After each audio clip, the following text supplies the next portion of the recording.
Me. I didn't need to hear myself talk though, so. Just want to welcome everybody to this candidates forum. We appreciate all of the candidates for attending. I know that you guys are so busy, and thank you so much for your running and your efforts to be a part of the Auburn area community. We're also grateful to Verity Credit Union, who's today's sponsor. They've sponsored all of our forums today so that it can make it possible for us to be able to learn more about the candidates, and then also to record this video and get it out to the rest of our membership for them to be able to learn more about you guys as well. So thank you so much. I do really, truly appreciate it. Also, in addition, I want to go over a little bit of housekeeping rules. Please make sure you're on mute if you are not speaking. The candidates will be the only ones that are able to be unmuted, and also the moderator. Today, we will go through a few questions and answers, and then also opening. And if we have time, we will go through closing.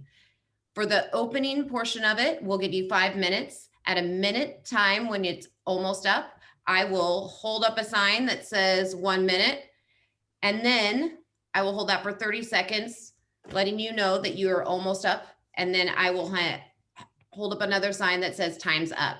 At that point, if you're still talking, Terry might interrupt you. I'll be very gentle. So that's just to ensure that we all get a fair amount of time to speak and talk about the issues at hand.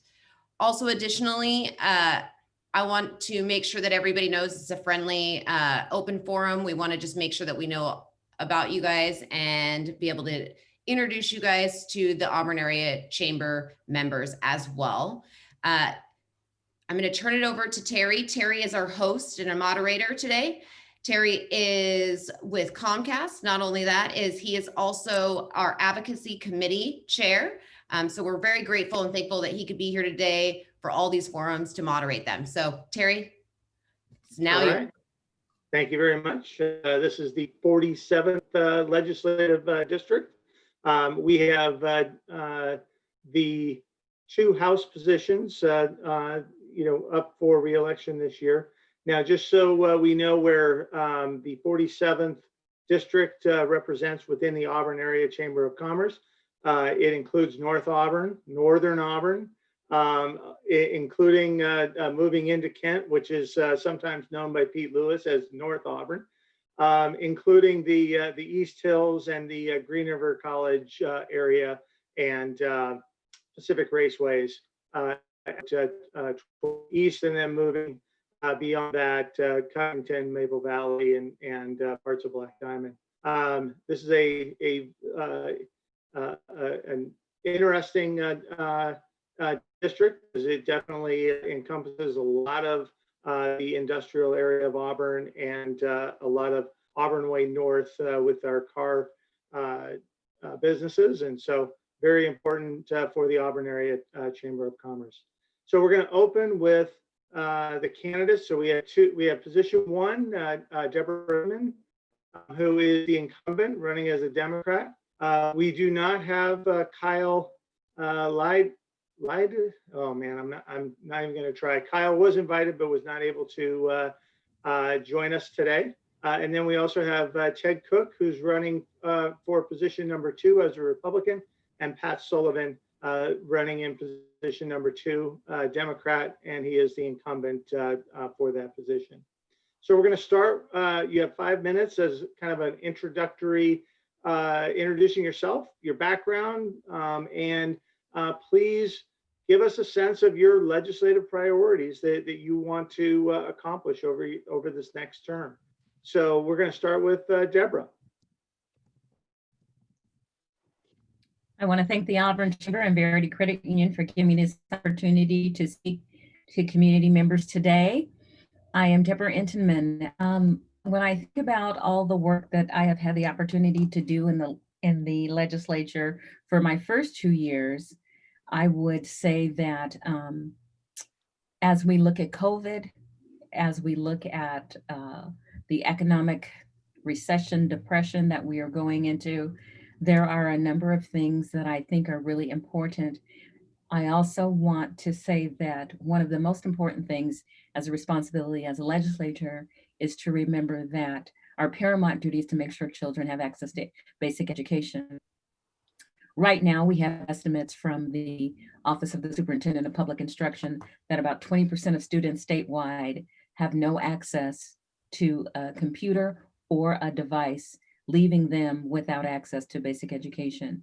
So as we go back into the legislative session, if I have the opportunity to be reelected, that would be one of my main priorities to end the digital divide.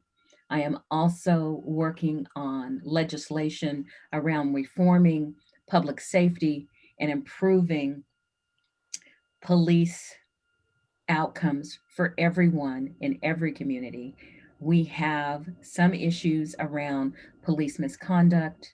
We have police who are being trained to de-escalate, but not every department has engaged in some of that work. We need to determine whether we are going to have police use body cameras, and we also need to talk about the collective bargaining relationship that we have with our police, so that if we are looking at immunity and things like that, we need to make sure that it is fair not only for the police officers, but for the community at large. I have worked and lived in the 47th district for probably 23 years, married to my husband, Dave. I have two adult children, Robert and Patrice. I worked for Congressman Smith in different capacities for 12 years before I entered into the legislature. The last 3 years prior to being in the legislature, I was his district director. Prior to that, I worked with the Children's Alliance, did some session work for the House Democratic Caucus, graduated from Seattle U as a non-traditional student, which just means I was over 40 when I entered college. And so this second, third career, depending on how you count it, is something that was unexpected, but I have really been honored to be able to be in this life of politics and government and public service. Thank you. All right, thank you. Ted, we're going to come to you, running in position number 2, 5 minutes. Tell us about yourself, why you're running, but then also focus on your legislative priorities, please. Absolutely. Well, thank you so much for this forum. This is great. My name is Ted Cook. I'm a senior software tester. I'm a husband and a father of 5 children. And we also have 2 puppy dogs. So it's a very fun household. I've lived in the greater area my entire life. As a senior software tester, I have to take entirely new systems, which are very disparate. I have to understand them very quickly.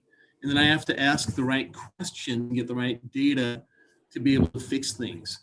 And I see that as being a strength which could really help in the state legislature. As far as legislative priorities, my number 1 priority is lower taxes. So my mother, who is 80 years old, was recently taxed out of her home in Renton, where she's been for 45 years.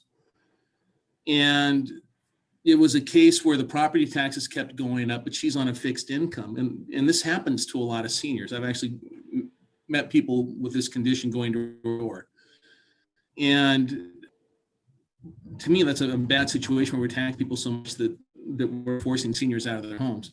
My opponent has about doubled the state tax burden, almost doubled it in the 10 years that he's been the House Democrat majority leader.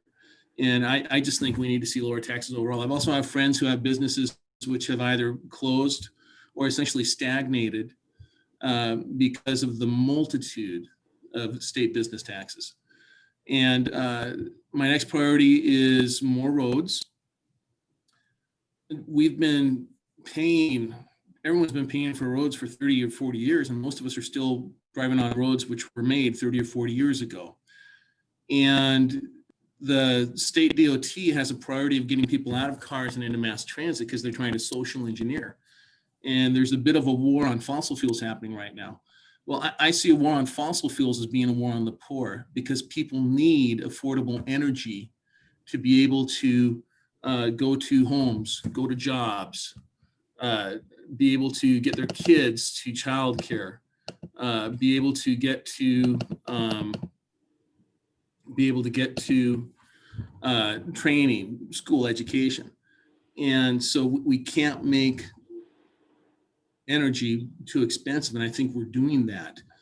Boutique light rail, boutique energy, very inefficient. My next thing that I would like to see done is I would like to see individual rights protected. I'm a huge believer in Martin Luther King Jr.'s dream of bringing all people together, and that people should be judged by the contents of their character, not the color of their skin. And the Democrat Party has been divided on race for its entire 200-year history. And most recently, we've had 50 years treating people legally differently based on their skin color through quotas for hiring, quotas for education. And I think we should have equality of liberty and equality of treatment under law. I do not think we should try for equality of outcomes because, number one, it's just reinforcing these stereotypes. But number two, anytime we try for equality of outcomes, it always ends up taking away individual liberty and individual property. And I don't see that as the way to help people and bring people up. So I fully support the police. I think we should have a no broken windows policy towards crime where we enforce lesser crime, and that keeps greater crime from happening. In our state, the past 5 years especially, there's been a big increase in property crime and in homelessness. My fourth thing I'd like to see happen is healing homelessness. And I would like to see us do a shelter act where larger jurisdictions in the state, 50,000 or more, have to put up a shelter which is sober, sanitary, has police presence, and then has counseling for jobs, counseling for drugs, counseling for mental health. I'd also like to see us get back certification for Western State Hospital and see a couple more institutions of that size you put into the state. I'm a fan of our fair and flat sales tax. I think that it is regressive to have a progressive income tax because income tax discourages earning and discourages production, whereas a fair and flat sales tax encourages savings, which encourages wealth building. Thank you. All right. Thank you very much for your opening statements. We're going to move into the question and answers. These will be 2 minutes. Oh, I'm sorry, Pat. God, what did I do to offend you, Terry? Wow. No, I'm like already running ahead. I apologize. I'm getting too used to this. No. Pat Sullivan. Well, thank you very much. And I appreciate the Auburn Chamber of Commerce and Verity Credit Union for putting this forum together today. You know, it's been hard during this campaign season for people to get information, harder than it has been in the past. So having forums like this is very important for people to have access to information and get to hear more about the candidates that they're choosing between. I've been a South King County resident for 30 years now. My wife and I raised our 3 kids here in this area. All 3 went to Kent Public Schools, and all 3 attended Green River Community College. And you know, I'm very proud to call this home. I've been a mayor of Covington. I've been a volunteer in our schools, a PTA president. I've been a youth sports coach. I've been around in service clubs and nonprofit organizations. This is an area that I love, and I've invested a lot of time in, and I can't imagine living anywhere else. I've served in the legislature for the last 16 years, and I've learned a lot during that time. And I think that with the challenges that we're facing, I believe I can actually help work through some of those issues that are so extremely difficult. You know, just in raising a few of the issues that I see us having to really focus on, I'll start with the budget. You know, we've got an operating budget projected deficit for the second 2 years of our 4-year balanced budget requirement. We've already taken some actions to try to save money working with the governor, furloughs of state employees. We've put a moratorium on new hires as well as service contracts and travel. All of those things have gone into saving money and putting us in a better position when we come into session in January. I agree with Ted as far as the transportation package. I don't know how you cut taxes, but also build roads. That's a really difficult thing to do. We're also under a court order to provide culverts where they're needed across this state. Local governments have that same problem. And so we're going to have to work with local governments on how we actually build the culverts that we're required to build according to that lawsuit.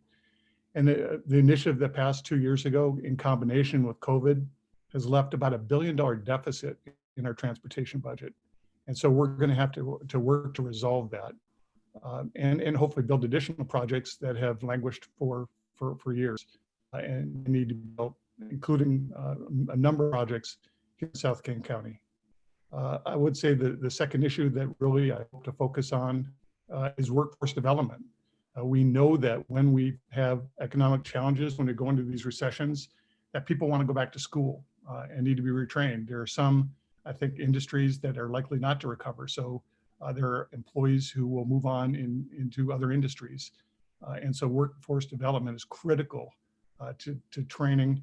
So you're not only giving people who are unemployed opportunities at new employment, but also the employment community who is demanding new employees to help fill those voids. And so it's really a partnership with the local business community. I mentioned the transportation project and the budget. I agree with the priorities that Deborah mentioned as far as reform around police, reform around a number of areas that we really haven't looked at in a very long time and actually need a focus. We have a group within our caucus that will be making recommendations to the broader legislature and look forward to working with them on moving our state forward in a very positive direction. You know, I think with these challenges come opportunity, and we really do have an opportunity to move through this and actually come out better as a state. I think that there are things that agencies can do better, and when they're faced with economic challenges like this, they're able to reform and do things in a more effective and efficient way. And we've already seen that in a number of our agencies, and we'll continue to see that throughout the year. And lastly, I'll say that one of the things I'm really proud about in this election is that, you know, I've been endorsed by all the mayors from the cities I represent, as well as the majority of the council members. I've been endorsed by the Association of Washington Business because of my ability to work with the business community as well as labor. And that I'm very proud of those accomplishments. And thank you very much. All right. Pat, I apologize. You will not be left out on my Q&A portion. I apologize for that. No problem, Terry. All right. So actually, your comments definitely kind of lead us into our first question, and that's really around the state budget. We know that COVID-19 has impacted all of our lives, but it has also impacted the state budget and how you're entering the upcoming session in January. A couple of you mentioned right now it's at a $4.2 billion deficit for the general fund. That's better than it was a couple of months ago in terms of an $8 billion, but still that's a sizable deficit. And you, Pat, you mentioned the impact on the transportation budget as well.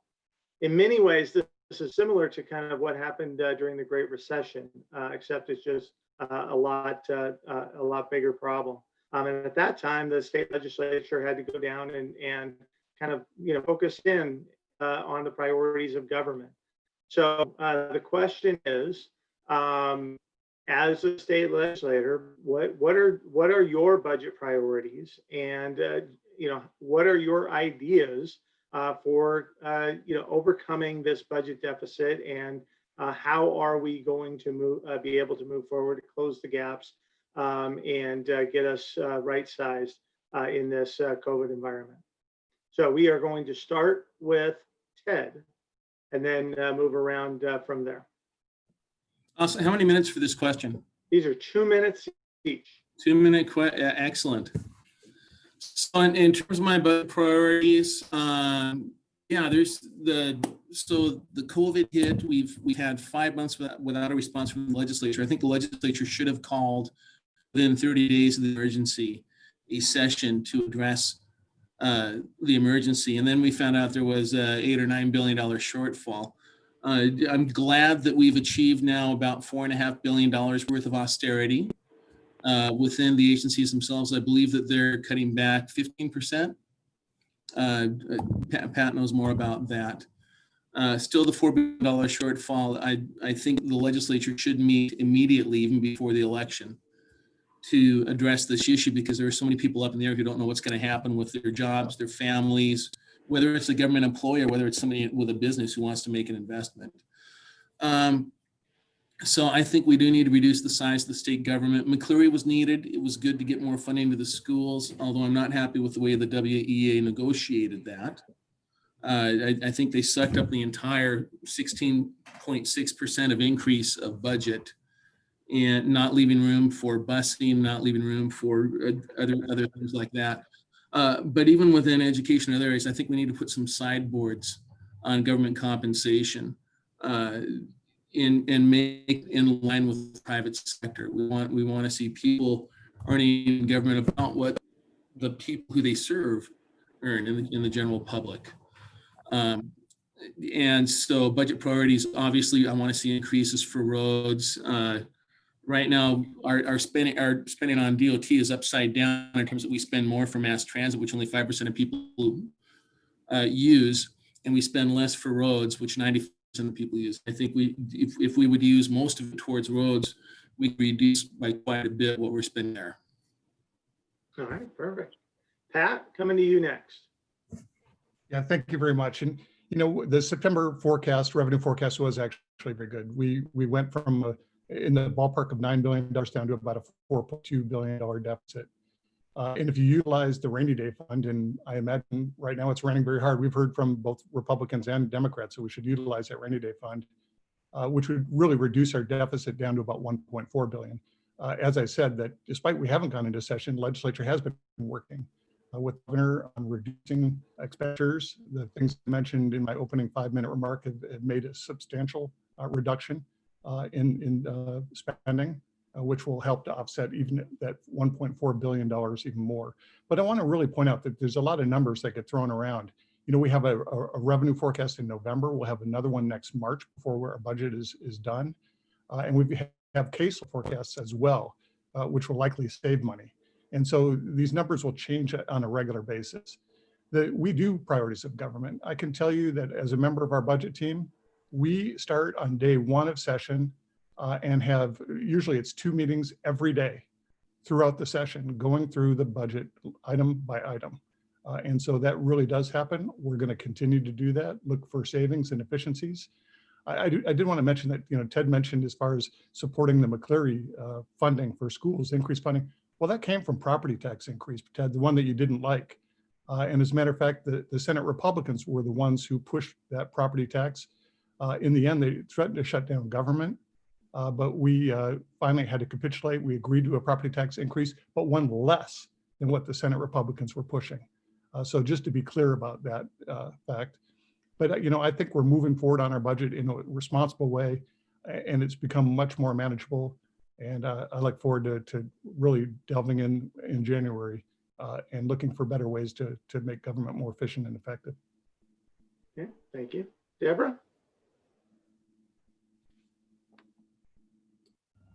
There we go. Think about a budget. I think about a budget as being a moral document. And I know that in the past, when I was not in the legislature, many difficult decisions were made. I know that as the time that I have been in the legislature, I have worked to undo some of those austerity measures because they hurt our most vulnerable. I don't think people intended to do that. I think that they were trying to save the state and make sure that we could continue to function. As we move forward, we have to remember that COVID is different. COVID is different than the recession that we had prior. Everyone is affected, whether they would admit that they are affected or not. I do not think that this is a fake illness. I do understand that it is contagious, and I do understand that people are dying from this disease. So we have to take a different perspective. I would like to have a capital gains tax. I would like to use money in our rainy day fund. I would like to ensure as a budget priority that we have accurate and effective testing, that we are protecting the privacy of those being tested, that we do a better job in lessening our digital divide for students. And we need to work on police reform, because that is important for civil rights for all people in our state. I think it will also improve the lives of police officers if we have a clear understanding of what their responsibilities are, what their duties are, and what public safety should look like for all of us, not just for people who are wealthy.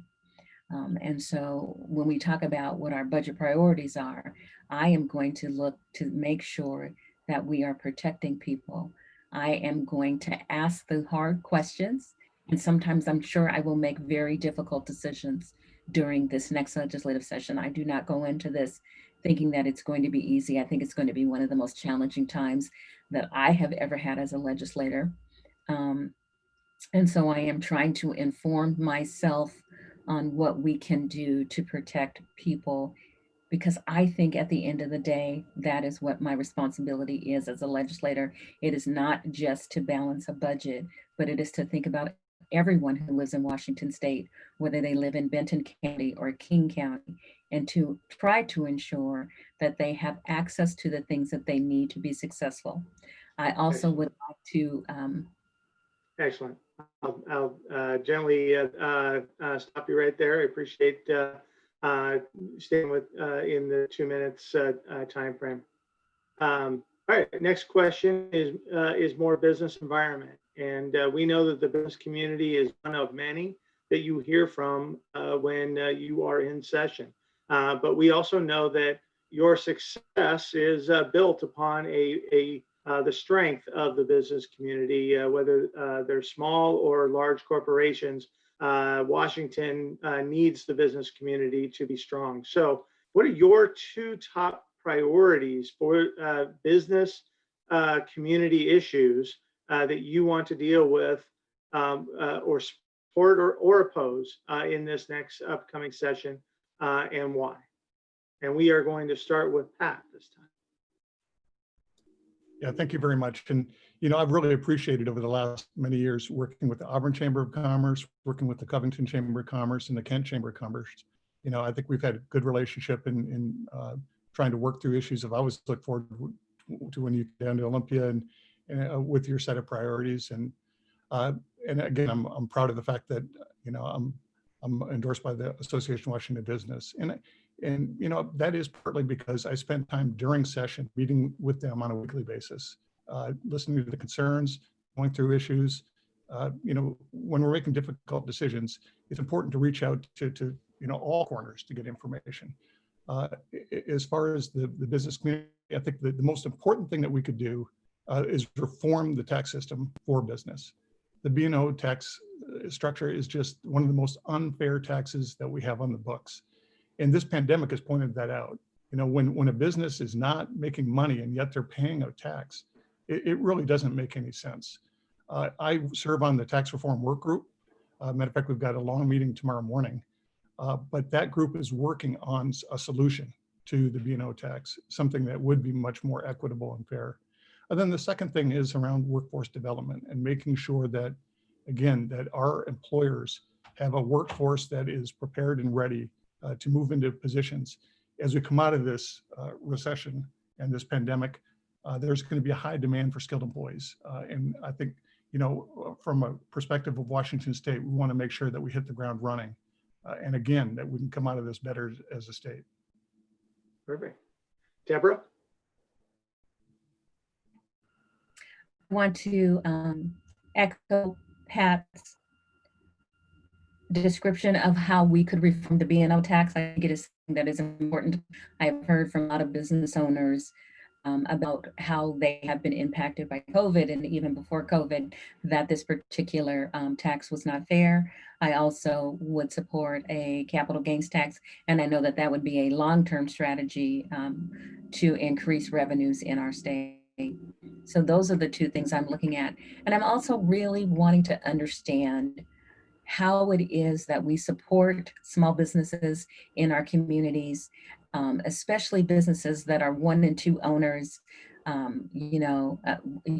single mom who's just trying to make it, or a single dad who's just trying to make it. We need to really think about business, not just our multimillionaire businesses, but our small businesses where people are just trying to make it to take care of their family. And I'd like to create some sort of work with the Department of Commerce to do better outreach and to have a better connection with those smaller businesses in our communities. Perfect. Thank you. Ted? Yeah, so just a quick note on the previous subject. We did cap property taxes when we brought in McCleary, but then the next year in 2019, the legislature removed the lid on taxes, property taxes. They can go up again. So my top priorities for business and helping business. Number one is, reduce taxes and regulation. Most businesses live or die on 10% profit. They have to do purchases out of that, planning for the future, adjusting to the market. And when the state comes and takes 2% or 3%, and there's so many different ways that they do tax, that can cut into profit margin needed to survive. And I've got friends who started a business doing production. They sold $1 million worth of product, and the son had taken $40,000 in salary, and the dad hadn't taken anything. And that wasn't an entire year. It's because they're being taxed so much. It's crazy. They received a bill for $1,800. It was an assembly tax for the state of Washington. If they take two parts and put them together in a garage, that's considered assembly, and they immediately have that tax. And so I do think we need to streamline. Number two is, I think we need to streamline permitting and inspection, and that's for construction and L&I and environmental. And a lot of things you do as a business, if you get the right inspector, or if you apply with the right inspector, things are going to go well. If you get the wrong way, it's very arbitrary the way things are. And so I think we need to have standards in our permitting standards in inspection, in inspection for construction, L&I, and environmental. Okay. Perfect. So next question is on bipartisan versus partisan. We know as the Auburn Area Chamber of Commerce that we have to partner with many people that may not see it the same way as us to find solutions to our unique challenges that we face. And we know that you as a legislator are going to have to balance, between the partisanship in the caucus room versus the bipartisan nature to seek solutions. So we want to know, what is your philosophy? How are you going to be dealing with that environment with your fellow legislators and with your caucus to represent the 47th the best way possible? And we are going to start with Deborah. Well, once I was elected to the legislature, I understood that I was not only representing the Democrats in the 47th district, not only the women and not only African-American people, but all the members of the 47th legislative district. So I am always committed to working across the aisle, working with people who have ideas different than I do, different from mine. And I'm open to all kinds of conversation. At the end of the day, I think it's important to do what is best for the folks who live in the 47th legislative district. And so I am willing to listen and work across the aisle. Perfect. Ted?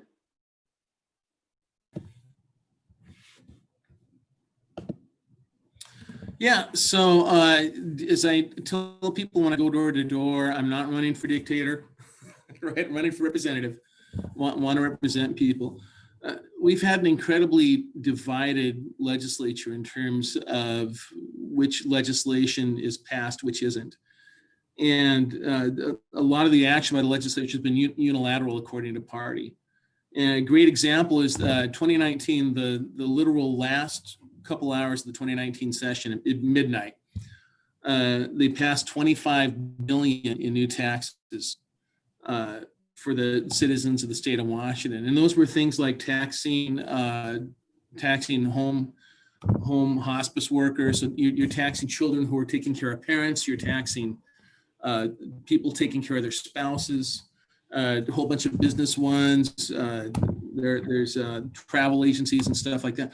Anyway, if you look at that, everyone in our district, the three Democrats voted. Every single one was completely lockstep to introduce the new taxes. And I'm pretty sure most of those were unilateral. There were a couple that were bipartisan, but most of those were unilateral Democrat-Republican split vote. In terms of healing that and working together in the legislature, I will try and work across the aisle. Absolutely. I will try and work as much as we can. And hopefully our legislature isn't just steered along a single agenda or a single view by its leadership. Pat? Yeah, thanks, Terry. Well, you know, one of my proudest moments as a legislature was back in 2009, we passed House Bill 2662. And that was seen by the Supreme Court as our pathway through McCleary. And I remember when that bill passed out of Appropriations Committee, the ranking minority member on the committee was very frustrated, voted against it, was unhappy. And he said, dang it, we have a Republican Party, we have a Democratic Party, and now we have an education party. And that's what it was. It was, you know, consisting of both Republicans and Democrats working together across lines. Skip Priest and I worked very hard on that legislation together. You saw that really it was the liberal Democrats who didn't vote against it, the conservative Republicans, who was that group in the middle that really worked hard to pass that bill. You know, I mentioned the fact that when we passed the McCleary bill just a number of years ago that Ted referenced a number of times, that was a bipartisan effort. I was not happy about the way that we paid for it. Many of the reforms were great in that bill. I wasn't the way we paid for it with the property tax, and that cap was lifted as part of the Republican proposal. I'll point out when we passed McCleary, nothing happened in 2019. You know, and as far as the $29 billion in new taxes, our general fund budget is about $55 billion. And so, you know, for biennium, so 29 billion doesn't, I mean, we didn't increase taxes by half of the budget. I don't know where those numbers come from. But, you know, the fact that I've been endorsed by conservatives, moderates, Democrats, Republicans, is a signal that I'm willing to work with all sides, listen to really ideas from both sides of the aisle. I think that's a responsibility when we're elected, that we have to talk to everybody. We have to listen to different solutions. We may not agree in the end, but I will tell you, Terry, that a majority of the bills, a vast majority of the bills that pass the legislature are passed with bipartisan votes. It's only a handful that are passed with a partisan vote. And the legislature is nothing like Washington, D.C. We do get our work done. Okay. Before we go up to the wrap, I'm going to ask one more question because I think transportation is a key critical item here in the South Sound. The Auburn Area Chamber is a member of the South Sound Chambers of Commerce Legislative Coalition, who, you know, and that coalition was a big part of bringing about the last transportation package. So we know that transportation is still, you know, a major priority down in Olympia. We also heard a lot that there's a new look at a new transportation package being proposed. The question is what is your feelings on that new transportation package, and how do we ensure that the priorities of the bus package don't get overridden by the priorities of a new package? And we're going to start with Pat. Yeah, thanks, Terry. And the South Sound Chamber Coalition did really a fantastic job with the last revenue package, transportation package that we had. You know, without that work, the Gateway Project never would have been a significant part of that package. And that Gateway Project is critical not only for people getting to where they need to go to work or whatever else, but to the business community as well. You know, I think that a transportation package does a number of things. It solves our infrastructure issues, but it also provides jobs across the state. I mean, this is one of the things that actually, you know, is typically bipartisan because we have projects that are in every corner of the state and help actually, especially during a recession, help rebound our recovery because then those dollars are spent by local people and local stores. As far as prioritizing those projects that were part of the last package, that's where we have to start. We have to make sure that all those projects are whole, including the Gateway Project and the projects that are specific to Auburn, to Kent, to Covington, and to the unincorporated areas to make sure that that's priority number one, filling those holes. The second piece, as I mentioned, is the culvert issue. And if local governments are left holding the bag on culverts and the state only solves our state responsibility, you're going to see huge problems in local governments, including Auburn, Kent, and Covington. And so that transportation package really has to incorporate both of those things. And I think it's a high priority, a top priority for the legislature this next year. Most importantly, though, we have to work with the business community to get that done. That's the only way we've gotten these packages passed in the past. And so we need to continue to do that. And so, you know, there will be a tremendous amount of outreach on how we can get something through. And you'll have your voice in order to protect those projects as well. Ted? Yeah, I'm not familiar with the details of the transportation package that's being brought up, but I do have some thoughts on transportation. And to me, it's maddening when I drive and I see toll bridge for a floating bridge, or I see the hot lanes, and then we talk about expanding the hot lane expansion. Roads are something that we all pay for, and we've all paid for decades. And having to pay twice for something that you've already paid for, to me, is maddening. We spend something like 30% of the state DOT budget on roads, and even if you include ferries, which are great, which are needed, I believe they're considered part of the highway system. I still don't believe that even takes it above 45% for the total transportation. So we're spending over half of our dollars on mass transit, and only 5% of people use mass transit. And to me, that's a massive misallocation of resources. I think we need new arterials. I think we need new general purpose highway lanes. And I think single-use vehicles are not only the way to go now, but I think that they are the path to the future, with Amazon having to get goods to people, and with the burgeoning transportation, you know, single vehicle transportation. If you look at Uber and stuff like that, our economy is based upon roads, and our infrastructure is literally crumbling for bridges and for paved highway miles. We have massively neglected it. And that's, again, one area, that and mental health are the two areas where I think the state needs to invest more. And I think we need to take a look at, again, compensation and some of the other budget priorities. I'd like to see us drop a lot of the commissions, the legislative commissions, which channel legislation towards special interest groups, and take a hard look at the budget. Perfect. Deborah? I apologize. I had a dog that decided that they needed to go outside. I'm on the transportation committee, and I know that for transportation budgets to get passed, that we have to do it in a bipartisan way. I also know that we have a legal obligation to remove and replace culverts because we were sued and we lost, and we have an obligation to replace connections that allow salmon to move so that they can go to and from where they need to go and come back, so that we can increase the amount of salmon in our state. I can't ignore that. That is a part of what I am budgeting when I am budgeting for transportation. I already have some dollars that have to be allocated to do that work. It is required. So when I think about discretionary money that I have, I think about COVID and where we are in a recession. There are many things that I need to consider, including, I know that transportation means jobs, and getting people back to work is something that we all want to do. It is very important.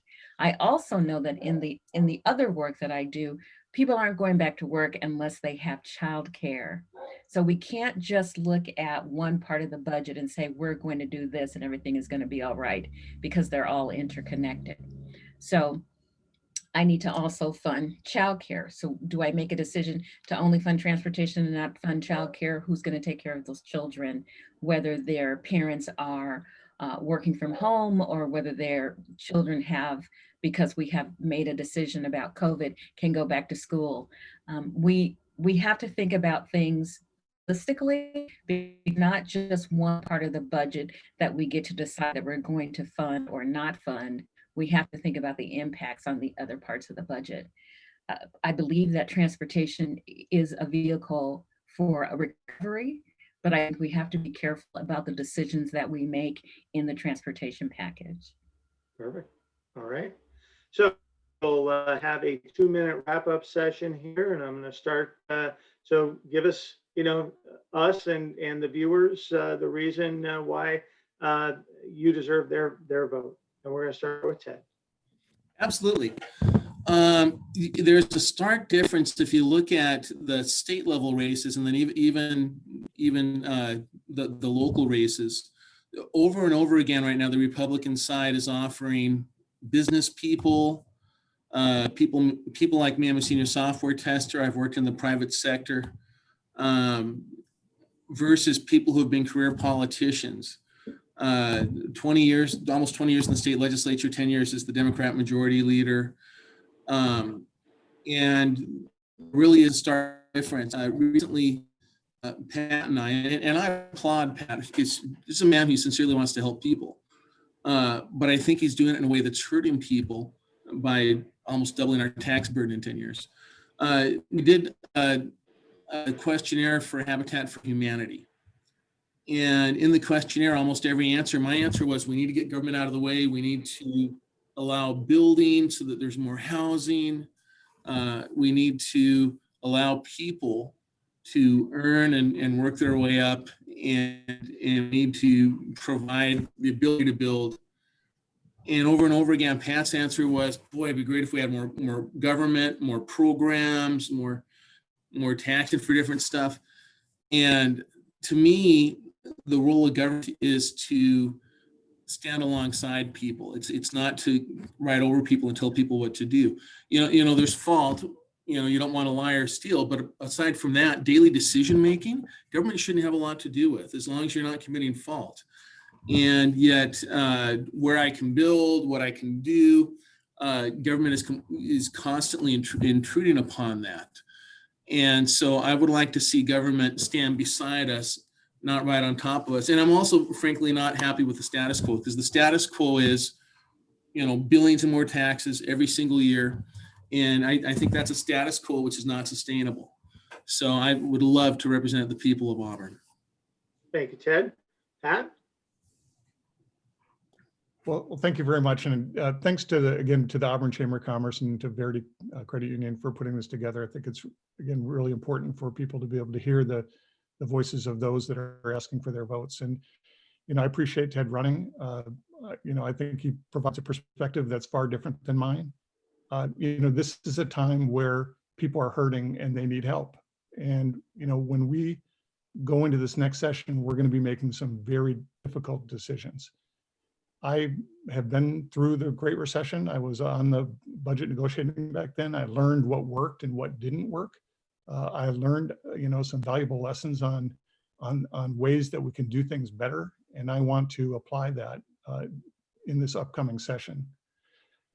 Ted keeps complaining about the increases in taxes, and yet, he said he supported the McCleary money. A majority of the increase in spending in the state budget over the last decade has been because of our investments in education. And I'll continue to support those investments in helping our youngest learners have opportunities that some of us haven't had the opportunity to have. And particularly as we move through this recession, where people do need those additional supports. I'm going to continue to be an active voice for members in our community who are struggling. I got a call just today from a gentleman who was 63 and was having trouble getting his unemployment benefits. And I felt very badly for him. I'm doing everything I can to help him. And that's a role of government. And so I look forward to continuing to work with the Chamber of Commerce and members of our community as we move through this next 2 years. I think that communication is going to be key. And again, thank you very much for this opportunity. Deborah?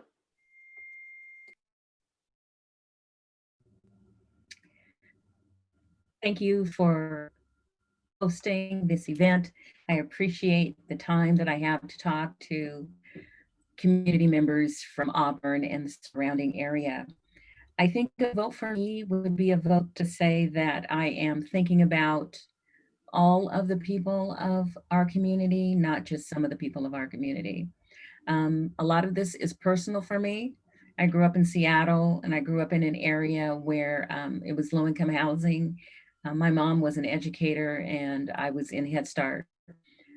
We were able to change the trajectory of our lives through access to education, access to workforce training programs, access to music and theater and all of these wonderful things. And so I want to ensure that we understand that it is more than just having government step back, but there are things that government can step in to do to be of assistance to families so that everyone can prosper. A vote for me is different than a vote for other people because I am going to always remember the most vulnerable. When I think about our transportation budget, most people are not thinking about the fact that we provide special needs transportation for people who are going to and from their dialysis appointments. We are not always thinking about folks with special needs, that the special transportation helps them get to and from their jobs or to and from school so that they can do the things that they need to do to still contribute to our communities. So what I am hoping to do as a legislator is to remind people that there are good things that government can do. And sometimes we will need to spend money to do those things. I grew up in a time when we decided we were going to go to the moon, and there was no limitation on the amount of money that we wanted to spend. I think we should continue to think about taking care of our children and our most vulnerable in the same way. All right. Well, with that, we're going to wrap this up. Thank you so much to the candidates running for elected office. First off, we know that it's a commitment. We know that it is, a passion of yours to want to represent the citizens and the business owners of the 47th district. So thank you for making that commitment. And we look forward to working with you. If you're elected, or even if you're not elected, you will continue to be a member of this community, and we look to partner with you. So ballots go out October 16th. Please vote. Yes. Thank you so much, everyone, for attending. Thank you.